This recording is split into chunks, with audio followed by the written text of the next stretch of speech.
नमस्कार, आपण पाहतात नवराज्य लाईव्ह न्यूज। जळगाव शहरातून अत्यंत धक्कादायक आणि संतापजनक घटना समोर येत आहे। जुने जळगाव परिसरातील जुना भुसावळ हायवेवरील कालिंका माता मंदिराजवळ कामावरून घरी परतणाऱ्या एका मजुरास भरधाव डंपरने चिरडल्याची घटना काल घडली आहे। या भीषण अपघातात प्रभाकर रघुनाथ पाटील वय वर्ष 56 राहणार तेली चौक जुने जळगाव हे जागीच ठार झाले आहेत। ही घटना काल दिनांक 13 रोजी सुमारे रात्री 8 वाजता घडली। घटनेची माहिती मिळताच कुटुंबाने घटनास्थळी धाव घेत एकच आक्रोश केला। या घटनेनंतर पोलिसांनी संबंधित डंपर ताब्यात घेतला असून अप्पर पोलीस अधीक्षकांसह पोलीस अधिकारी घटनास्थळी दाखल झाले। मात्र यात सर्वात गंभीर बाब म्हणजे या ठिकाणी सिग्नल यंत्रणा असतानाही ती बंद अवस्थेत आहे। उपाययोजना करण्यात आलेली नाही। माजी उपमहापौर व भाजप नगरसेवक सुनील खडके यांनी व विश्वनाथ खडके नगरसेवक यांनी सिग्नल आणि वाहतूक व्यवस्थेच्या अपयशावर तीव्र शब्दात नाराजी व्यक्त केली आहे।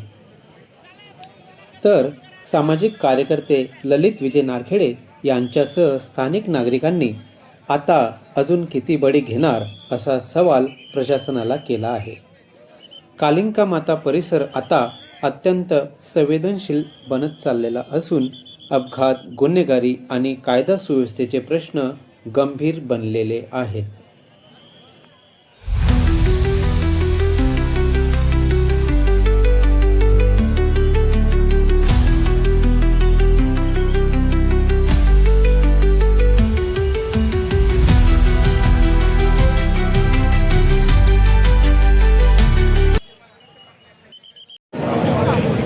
अत्यंत दुर्दैवी घटना इथे घडलेली आहे आणि ही घटना इथे तिसऱ्यांदा घडली आहे। जवळजवळ ह्या एरियातून जवळजवळ आमच्या वार्ड आहे जयनगर आणि इकडचा 3 नंबर वार्ड, तर जवळजवळ इकडे 30-35 कॉलनी आहे, इकडे 20-25 कॉलनी आहे। याला जोडून हा इथे हायवे येतो आणि मागच्या वेळेला इथे ज्या वेळेला हायवेचं काम चालू होतं त्यावेळेला इथे अंतर ठेवलेलं नव्हतं मध्ये लोकांना येण्या जाण्यासाठी आणि इथे हे पण लावलेले नव्हतं आपले सिग्नलही लावलेले नव्हते। तर त्यावेळेला आम्ही इथे आंदोलन केलं होतं, प्रशासनाला धारेवर धरलं होतं। मी स्वतः कलेक्टर साहेबांशी इथे या विषयावर बोललो होतो, कारण जाणारा येणारा उलटा जात येत होता। परंतु आम्ही या दोघांनी आंदोलन केलं, त्यावेळेला ही जागा इथे मोकळी करण्यात आली आणि इथे राजू मामा भोळे यांच्या निधीमधून माध्यमातून इथे सिग्नल बसवण्यात आले। आणि ज्या वेळेला इथे मागच्या वेळेला घटना घडली, एक गरीब मुलगा त्यावेळेला इथे वारला, स्वतः छोटा मुलगा जो 10वी-11वी मधला मुलगा होता तो इथे वारला। तो त्याच्या आई वडिलांचे दुःख अत्यंत दुर्दैवी घटना होती आणि त्यांना जे दुःख झालं ते खरोखर दुर्दैवी होतं। त्याचप्रमाणे इथे आता घटना घडलेली आहे। मी महापालिकेला आम्ही वारंवार त्यावेळेला सुद्धा विनंती केले होते। आम्ही आता जरी नगरसेवक असले तरी मी अतिक्रम अजून आमची महासभा झालेली नाही, परंतु मी अतिक्रमण विभागाला धारेवर जाणार आहे आम्ही की इथे जे अतिक्रमण धारक आहे ती सर्व अतिक्रमण इथून निघालं पाहिजे।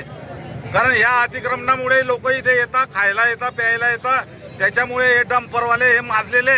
या डंपरवाल्यांना या लोकांना न्याय मिळण्यासाठी डंपरवाल्यांच्या सर्व चौकशा झाल्या पाहिजे, यांचे लायसन हे सर्व चेक झाले पाहिजे। दादा मैताचं नाव काही करू शकले? 6 महिन्यापूर्वी अशी झाली होती की एक लहान मुलगी आणि एक ते वारले होते, पण अशीच घटना आता हे डबल झाली। पण अशी घटना व्हायला नको, या विषयावर प्रशासनाने दखल घ्यायला पाहिजे आणि इथं जे सिग्नल बंद आहे, कॅमेरे बंद आहे, या गोष्टीची दखल घेऊन तात्काळ सुविधा केली पाहिजे आणि इथं कायम 24 तास ट्रॅफिक पोलीस इथं तैनात केले पाहिजे। ही मी एक प्रशासन आणि पोलीस प्रशासनाला विनंती करतो। आणि जर अशा पद्धतीने झालं नाही तर येणाऱ्या काळात आम्ही प्रशासनाला विनंती करू की इथलं 2 जीव गेले, 3 जीव गेले, जर असं झालं तर काशीबाई उकाजी कोल्हे विद्यालयाचा भाग आहे, तिथं जवळजवळ भरपूर लहान मुलं आहे, ते असं जर झालं तर तिथं मोठी घटना घडू शकते। त्याच्यामुळे मी प्रशासनाला एकच नम्र विनंती करतो की जे घात झाले ते थांबायला पाहिजे आणि जीवाशी न खेळता लोकांच्या चांगल्या विषयाशी हे खेळलं पाहिजे। मी एवढं लोकांना आपलं प्रशासनाला सांगतो, एवढं मी बस एवढं मदत ललित विजय नारखेडे समाजसेवक, आणि मला एवढा विषय करतो, एवढी विनंती